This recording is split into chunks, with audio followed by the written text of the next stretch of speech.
प्रिय विद्यार्थियों नमस्कार। सभी का एक बार फिर से ऑनलाइन प्लेटफॉर्म पर स्वागत है। हम देख रहे हैं जेबीटी का जो पेपर हुआ है उसका सॉल्यूशन सीडीपी सेक्शन को हम देख रहे हैं, चाइल्ड डेवलपमेंट एंड पेडागोजी। आइए देखते हैं पहला क्वेश्चन, निम्न में से क्या प्राथमिक पुनर्बलक के रूप में प्रयोग हो सकता है। तो देखिएगा, यदि मैं बात करता हूं यहां प्रशंसा की और बहुत अच्छा कहना, ये दोनों प्राथमिक नहीं है, ये दोनों द्वितीय हैं। ये दोनों के दोनों द्वितीय पुनर्बलक के प्रकार हैं। तो दिए गए ऑप्शन में से राइट आंसर एक बिस्किट उद्दीपन का काम करेगा और यहां उद्दीपन का काम एक बिस्किट जो कर रहा है यह प्राथमिक पुनर्बलक कहलाता है। तो राइट आंसर सेकंड ऑप्शन रहेगा। अगले क्वेश्चन की चर्चा करते हैं। नेक्स्ट आपका देखिए क्या दिया गया है।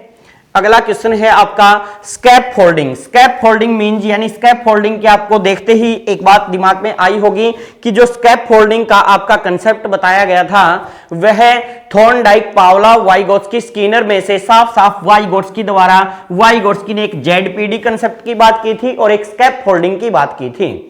प्रिय विद्यार्थियों, एक भी सिंगल क्वेश्चन बाहर से नहीं है।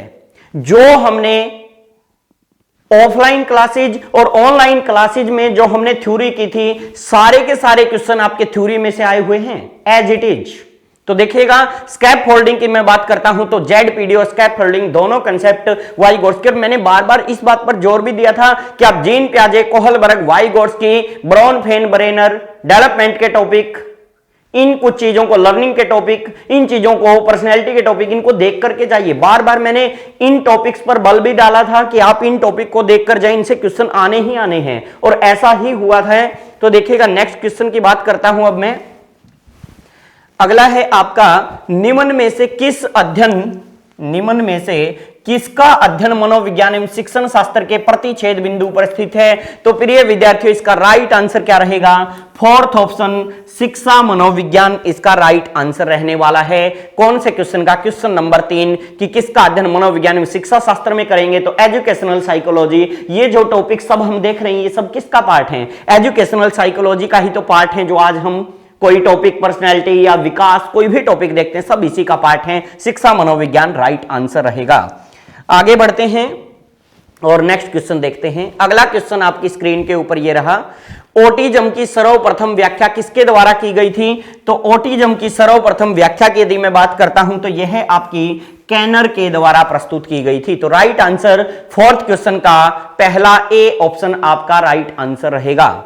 अगले क्वेश्चन की बात करें, नेक्स्ट है आपका, नेक्स्ट की यदि मैं बात करता हूं, देखिएगा क्वेश्चन दिया गया है डिसग्राफिया एक प्रकार है। तो डिसग्राफिया के प्रकार की यदि मैं बात करता हूं तो दिए गए 4 विकल्पों में से चलन असमता, दृष्टि दोष, मानसिक मंदता, अधिगम असमता, तो हमने किस में पढ़ा था डिसग्राफिया को? अधिगम असमता में रीड किया था। एक प्रकार की अधिगम असमता है डिसग्राफिया। तो इसका राइट आंसर फोर्थ ऑप्शन हो जाएगा। बढ़ते हैं नेक्स्ट क्वेश्चन की तरफ। अगला क्वेश्चन आपकी स्क्रीन के ऊपर देखिएगा। नेक्स्ट क्वेश्चन है आपकी स्क्रीन के ऊपर,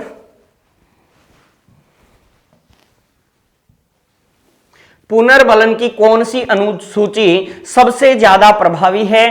पुनर्बलन की सूची में यदि हम बात करते हैं तो पुनर्बलन की 2 सूची प्रभावी हैं। एक यदि मैं बात करूं चर अनुपात, वर्बल रेशो, और दूसरा मैं यदि बात करता हूं यहां पर एक वर्बल रेशो और दूसरा कॉन्टिन्यूस रीइंफोर्समेंट। दोनों ही आपकी सबसे ज्यादा प्रभावी हैं। डिपेंड करता है कि एग्जाम में इसका आंसर 1 या 2 में से क्या दिया जाता है। 1 या 2 में से छठे क्वेश्चन का क्या आंसर माना जाता है। सतत पुनर्बलन व चर अनुपात दोनों ही आजकल अनुसूचियां प्रभावी हैं। तो 1 या 2 में से राइट आंसर रहने वाला है। बढ़ते हैं नेक्स्ट क्वेश्चन की तरफ। अगला क्वेश्चन आपकी स्क्रीन के ऊपर, किसने शिशुओं के मस्तिष्क को खाली स्लेट माना था। तो खाली स्लेट या कोरी स्लेट की संज्ञा छोटे बच्चों को किसने दी थी? जॉन लॉक ने। कि छोटे बच्चे की एक कोरी स्लेट के समान आप उस पर जैसा लिखना चाहें वैसा लिख सकते हैं। तो यह बात जॉन लॉक द्वारा प्रस्तुत की गई थी। नेक्स्ट क्वेश्चन की यदि बात करते हैं तो अगला देखिएगा किस प्रकार का क्वेश्चन आपकी स्क्रीन के ऊपर है। क्वेश्चन है, निम्न में से निम्न में से कौन सी व्यक्तित्व मापन की मनोविश्लेषणात्मक विधि नहीं है? तो देखिएगा कौन सी मनोविश्लेषणात्मक नहीं है, तो साक्षात्कार मनोविश्लेषणात्मक विधि नहीं है। तो 8वें क्वेश्चन का राइट आंसर ऑप्शन बी हो जाएगा, क्योंकि हमने देखा था जो प्रक्षेपी विधियां हैं, प्रक्षेपी में आपकी फवाट विधि, पीएफएस आदि मनोविश्लेषणात्मक, सौपन विश्लेषण, ये सब मनोविश्लेषणात्मक विधि है। तो उन्हीं में से फ्री एसोसिएशन, वर्ड एसोसिएशन या फ्री वर्ड एसोसिएशन दोनों को मिला दूं तो भी, और ड्रीम एनालिसिस, सौपन विश्लेषण, ये तीनों आपकी मनोविश्लेषण विधि है, जबकि साक्षात्कार मनोविश्लेषण विधि नहीं है। आगे बढ़ते हैं नेक्स्ट क्वेश्चन की तरफ। अगला क्वेश्चन, सुल्तान पर किया गया कोहलर का अनुसंधान अधिगम के किस सैद्धांतिक दृष्टिकोण के अधीन आता है या पुष्टि करता है, दृष्टिकोण की पुष्टि करता है? दिए गए 4 विकल्पों में से साफ साफ दिख रहा है कोहलर द्वारा कौन सा सिद्धांत दिया गया था? सूझबूझ का सिद्धांत या अंतर्दृष्टि अधिगम सिद्धांत या इनसाइट लर्निंग थ्योरी? तो राइट आंसर फर्स्ट ऑप्शन हो जाएगा। नेक्स्ट क्वेश्चन देखते हैं किस प्रकार का क्वेश्चन दिया गया है। अगला क्वेश्चन दिया गया है, अल्बर्ट बंडूरा जाने जाते हैं। तो अल्बर्ट बंडूरा किस बात के लिए जाने जाते हैं? 4 विकल्पों में से अल्बर्ट बंडूरा पहले ही ऑप्शन सामाजिक अधिगम सिद्धांत के लिए जाने जाते हैं। और बार बार अल्बर्ट बंडूरा, बार बार जीन पियाजे, कोहलबर्ग, वाइगोट्स्की, इनसे बार बार हर लेवल में क्वेश्चन पूछे गए हैं। आगे बढ़ते हैं, और इनका हमने थ्योरी में भी विशेषकर खासकर लंबी वीडियो भी बनाई है और बार बार इन बातों पर बल भी डाला है। नेक्स्ट क्वेश्चन आपकी स्क्रीन के ऊपर है। निम्न में से देखिएगा क्वेश्चन है, निम्न में से कौन सी फ्रायड की मनोलैंगिक विकास की अवस्था नहीं है? तो मनोलैंगिक विकास की अवस्थाओं में मैंने कहा था इंग्लिश मीडियम में देखा करो इनको, oral stage, latency stage, anal stage, ये तीनों सिगमंड फ्रायड द्वारा बताई गई साइकोसेक्सुअल थ्योरी में शामिल हैं, जबकि एक बाहर से उठा के दे दिया, जीन पियाजे के कंसेप्ट से उठा के दे दिया पूर्व संक्रियात्मक अवस्था। तो इसका राइट आंसर क्या रहेगा? ऑप्शन बी इसका राइट आंसर रहने वाला है। अगला क्वेश्चन देखते हैं क्या दिया गया है। नेक्स्ट क्वेश्चन है, एक बच्चा कहता है कि मां आज सूरज उदास है, वह निम्न में से पूर्व संक्रियात्मक चिंतन की किस सीमा की ओर संकेत करा? ज्यों का त्यों एग्जाम्पल भी करवाया हुआ है मेरा ऑफलाइन और ऑनलाइन क्लास में, कि एक बच्चा कहता है सूरज उदास है, या एक बालक कहता मां सूरज ने आज बहुत गर्मी कर रखी, ज्यों का त्यों एग्जाम्पल भी करवाया हुआ है, और वही ज्यों का त्यों एग्जाम्पल समेत आया है। एक भी क्वेश्चन बाहर से नहीं है, ऑफलाइन और ऑनलाइन दोनों क्लासेज में थ्योरी जो करवाई है सारे थ्योरी से कंसेप्ट हैं। तो देखिएगा साफ साफ जीन पियाजे की थ्योरी से क्वेश्चन उठा है। जीन पियाजे की थ्योरी में हमने इस एग्जांपल को समझा था, ये क्या कहलाता है? जीन पियाजे इसे एनिमिज्म का नाम देते हैं, या हिंदी में इसे जीववाद भी कहा जाता है। मैंने दोनों नाम बताए थे कि इंग्लिश मीडियम में जरूर याद रखिएगा। तो देखिएगा यदि मैं बात करता हूं, इसका right answer second option animism अथवा जीववाद इसका राइट आंसर रहने वाला है। आगे बढ़ते हैं और नेक्स्ट क्वेश्चन देखते हैं क्या दिया गया है। नेक्स्ट क्वेश्चन आपकी स्क्रीन के ऊपर है, ब्रॉनफेन-ब्रेनर से क्वेश्चन दिया गया है। देखिए ब्रॉनफेन-ब्रेनर से क्वेश्चन पूछा है कि इसमें उसके अनुसार बच्चे के माता पिता, उसके भाई बहन आदि किसमें शामिल किए जाते हैं? तो ब्रॉनफेन-ब्रेनर के अनुसार पहला ही ऑप्शन राइट आंसर होगा सूक्ष्म तंत्र। इनको भी इंग्लिश में देखिएगा माइक्रो सिस्टम में शामिल किया जाता है। ब्रॉनफेन-ब्रेनर के अनुसार बच्चे के जो सीधा संपर्क में है, उसके माँ हो, दादा हो, दादी हो, भाई हो, बहन हो, तो वो डायरेक्ट सूक्ष्म तंत्र माइक्रो सिस्टम में शामिल किया जाएगा। नेक्स्ट क्वेश्चन की तरफ बढ़ते हैं। अगला क्वेश्चन क्या दिया गया है देखिएगा। क्वेश्चन है आपका, निम्न में से कौन सी संवलिनता युक्त बालक के शिक्षण की एक विधि है? संवलिनता यानी कि ऑटिज्म। कहां से? अभी जो पीछे देखा था ऑटिज्म का कंसेप्ट, ऑटिज्म से 2 क्वेश्चन पूछे गए हैं। तो दिए गए क्वेश्चन की यदि मैं बात करता हूं तो इसका राइट आंसर आपका क्या होने वाला है? पहला ही ऑप्शन PECS आपका राइट आंसर होने वाला है। आगे बढ़ते हैं नेक्स्ट क्वेश्चन की तरफ। क्वेश्चन क्या दिया गया है? एक बालिका उसके पिता के प्रति, एक बालिका उसके पिता के प्रति आकर्षण को फ्रायड ने, पिता के प्रति आकर्षण को फ्रायड ने क्या कहा है? तो देखिएगा यहां यदि हम बात करते हैं पिता के प्रति बालिका का आकर्षण है तो उसे इलेक्ट्रा ग्रंथि का नाम दिया था, और बालक का अपनी मां के प्रति आकर्षण है तो उसे इन्होंने ओडिपस ग्रंथि का नाम दिया था। तो दिए गए क्वेश्चन का राइट आंसर आपका पहला ऑप्शन होने वाला है। आगे बढ़ते हैं। अगला क्वेश्चन क्या है? निम्न में से कौन से पद का तात्पर्य एक विद्यार्थी के सही उत्तर की संभावना को बढ़ाने वाले संकेतों से है? तो देखिएगा सही संभावना को बढ़ाने वाले दिए गए विकल्पों में से कौन सा है, तो सेकंड ऑप्शन प्रॉम्प्ट। तो ये आपका विधि है प्रॉम्प्ट, और इस विधि के अंतर्गत उस बालक के सही उत्तर की संभावना को बढ़ाने का सीधा सीधा संकेत मिलता है। तो राइट आंसर सेकंड ऑप्शन हो जाएगा, जो हमने शिक्षण वीडियो में इनकी चर्चा की थी। आगे बढ़ते हैं नेक्स्ट, अगले क्वेश्चन की तरफ मैं जा रहा हूं। देखिएगा नेक्स्ट आपका क्वेश्चन क्या है, क्वेश्चन है आपका मॉडलिंग आधारित है। देखिएगा क्वेश्चन पूछा गया है मॉडलिंग किस पर आधारित है, तो मॉडलिंग आधारित की बात करता हूं तो 4 विकल्पों में शास्त्रीय अनुबंधन, क्रिया प्रसूत, सामाजिक संज्ञान। तो सीधा सीधा मेरा राइट आंसर क्या होने वाला है, मॉडलिंग प्रोसेस। अल्बर्ट बंडूरा का ही सिद्धांत है, जो मैंने बार बार हर वीडियो में इसकी चर्चा आपके सामने प्रीवियस पेपर के सॉल्यूशन में की थी। तो मॉडलिंग आधारित किस पर है, सामाजिक संज्ञान सिद्धांत पर आधारित है। तो राइट आंसर थर्ड ऑप्शन रहेगा। नेक्स्ट क्वेश्चन की बात करते हैं। अगला क्वेश्चन, शेपिंग की संकल्पना किसके द्वारा दी गई, तो शेपिंग की संकल्पना की यदि मैं बात करता हूं 4 विकल्प आपके सामने दिए गए हैं। देखिएगा थॉर्नडाइक, पावलोव, स्किनर, और चौथा ऑप्शन है आपका नन ऑफ दीज। दिए गए 4 ऑप्शनों में से सबसे सटीक आंसर है शेपिंग की संकल्पना स्किनर के द्वारा की गई है। जो हमने स्किनर का क्रिया प्रसूत अनुबंधन सिद्धांत देखा था, तो वहां शेपिंग और अभिक्रमित अनुदेशन को हमने समझा था। आगे बढ़ते हैं नेक्स्ट, देखिएगा प्याजे द्वारा दिए गए संज्ञानात्मक विकास सिद्धांत के अनुसार निम्न में से किस प्रक्रिया में बच्चे अपने स्कीमा में संशोधन अथवा नए स्कीमा का निर्माण करते हैं। तो नए स्कीमा का निर्माण बच्चे किस में करते हैं, नए स्कीमा का निर्माण एक्मोडेशन में करते हैं, यानी कि second option right answer. Hindi में मैंने बार बार कहा, हिंदी में इनके कुछ भी नाम दे सकता है, समंजन भी कह सकता है, इसे आत्मीकरण भी कह सकता है, इसे समाविष्टीकरण भी कह सकता है। हिंदी में अनेकों नाम है, लेकिन ध्यान रखिए आत्मीकरण को इंग्लिश में एक्मोडेशन, और सात्मीकरण या आत्मसातीकरण को या आत्मसातकरण को इंग्लिश में एसिमिलेशन के नाम से जानते हैं। आगे बढ़ते हैं नेक्स्ट क्वेश्चन की तरफ। क्वेश्चन देखिएगा आगे क्या दिया गया है। क्वेश्चन है निम्न में से किसने सर्वप्रथम नैतिक विकास का सिद्धांत दिया गया था। दिए गए 4 ऑप्शन हैं। अब कई बच्चों ने बहुत बड़ी गलती कर दी और कोहलबर्ग पे टिक कर दिया, आंसर तुरंत गलत हो जाएगा। काफी बच्चों ने ये बहुत बड़ी गलती की होगी। मैंने बार बार जब आपको जीन पियाजे की थ्योरी करवाई थी, जीन पियाजे की थ्योरी में एक बात बताई थी आपको, जीन पियाजे ने संज्ञानात्मक विकास सिद्धांत दिया, उसके साथ साथ जीन पियाजे ने नैतिक विकास सिद्धांत भी दिया, लेकिन जीन पियाजे नैतिक विकास में उतना फेमस नहीं थे जितना संज्ञानात्मक विकास में फेमस थे। और फिर उन्हीं की थ्योरी से प्रेरित होकर के, जीन पियाजे की नैतिक विकास की थ्योरी से प्रेरित होकर के कोहलबर्ग ने नैतिक विकास को आगे बढ़ाने का काम किया था। ये बार बार मैंने ऑफलाइन ऑनलाइन बैचेज में बताया था। तो बच्चों ने गलती कर दी, नैतिक विकास देखते ही कोहलबर्ग पे टिक कर दिया। राइट आंसर जीन पियाजे है। पियाजे से ही प्रेरित होकर बाद में कोहलबर्ग ने नैतिक विकास सिद्धांत दिया था। और पिछली भी वीडियो में चर्चा की थी ऑटोनोमी हिट्रोनोमी, नैतिक विकास की अवस्था में ही तो जीन पियाजे ने बताई थी,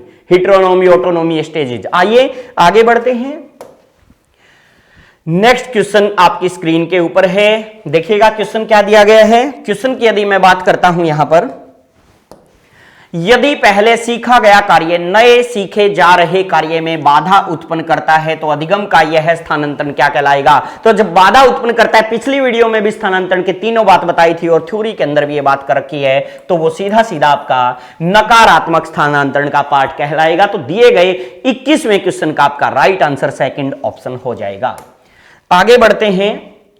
नेक्स्ट क्वेश्चन आपका क्या है, एक पूर्व संक्रियात्मक। देखिएगा क्वेश्चन है एक पूर्व संक्रियात्मक सत्र के बच्चे की वह प्रवृत्ति जिसमें वह किसी परिस्थिति के सिर्फ एक पहलू पर ही ध्यान देता है, अन्य पहलुओं की उपेक्षा करता है, को पियाजे ने क्या कहा, तो हमने इसको क्या नाम दिया था, सेंट्रेशन का नाम दिया था अथवा केंद्रीकरण का नाम दिया था। जब बच्चा किसी एक ही पहलू के बारे में सोचता है, उस वस्तु के अनेक पहलुओं के बारे में नहीं सोचता है, तो वह उसका क्या कहलाता है, केंद्रीकरण कहलाता है। और दिए गए क्वेश्चन का राइट आंसर सेकंड ऑप्शन हो जाएगा।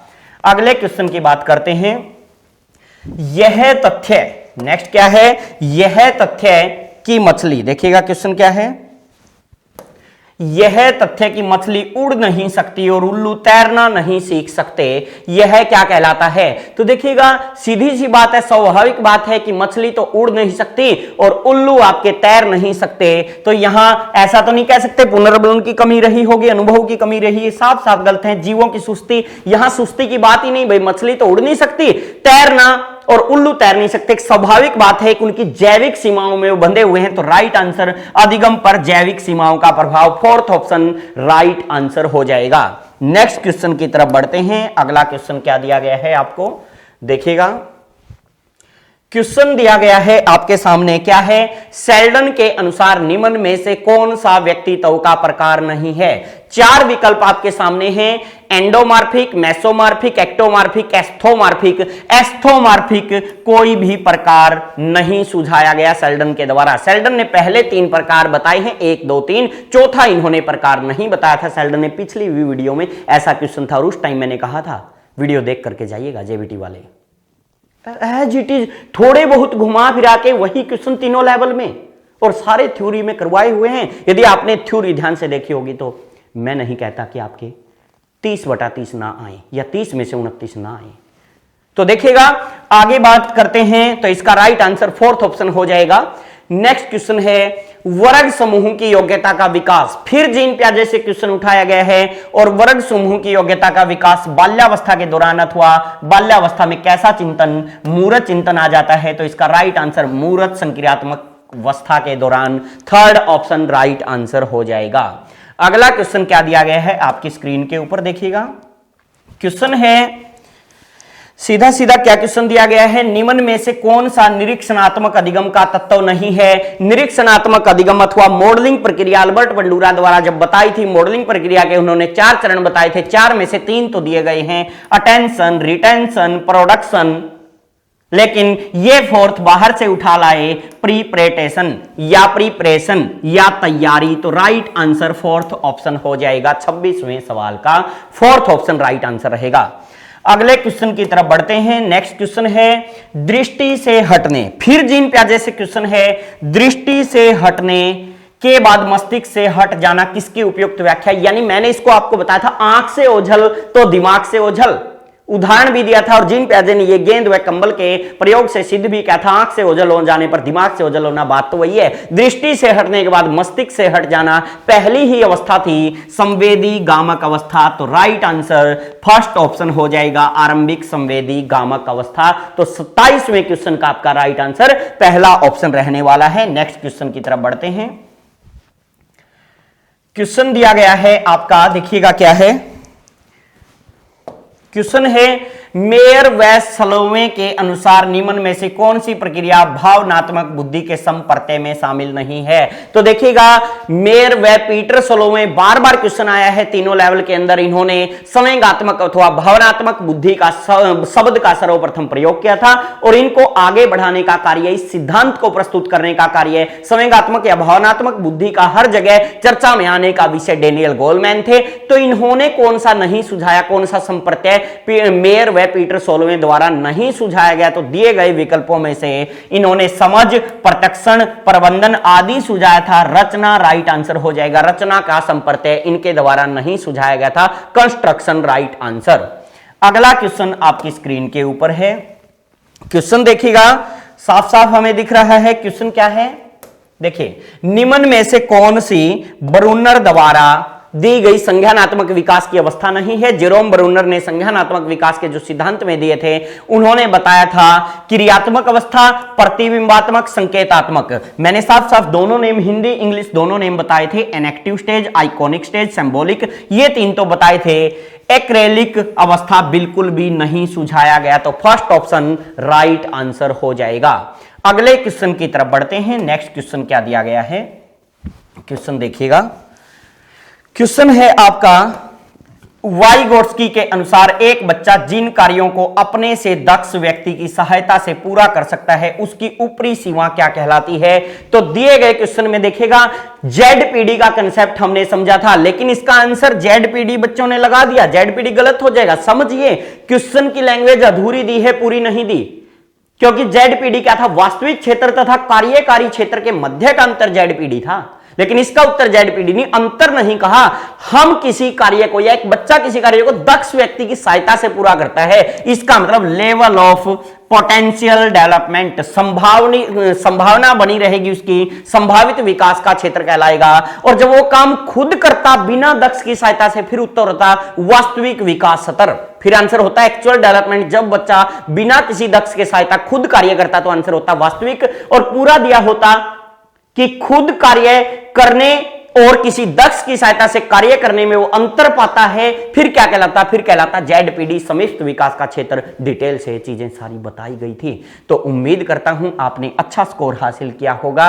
ये सारे के सारे क्वेश्चन हमारे थ्योरी में करवाए हुए हैं। जिन विद्यार्थियों ने वीडियोस देखे होंगे थ्योरी के या ऑफलाइन बैचेज हमारे ज्वाइन किए होंगे, तो मैं उम्मीद करता हूं उनके ऐसा कोई भी सवाल गलत नहीं हुआ होगा। तो अभी के लिए इस वीडियो में इजाजत दीजिएगा, फिर मिलते हैं नेक्स्ट वीडियो के साथ और रीजनिंग के सॉल्यूशन के साथ। थैंक यू, धन्यवाद।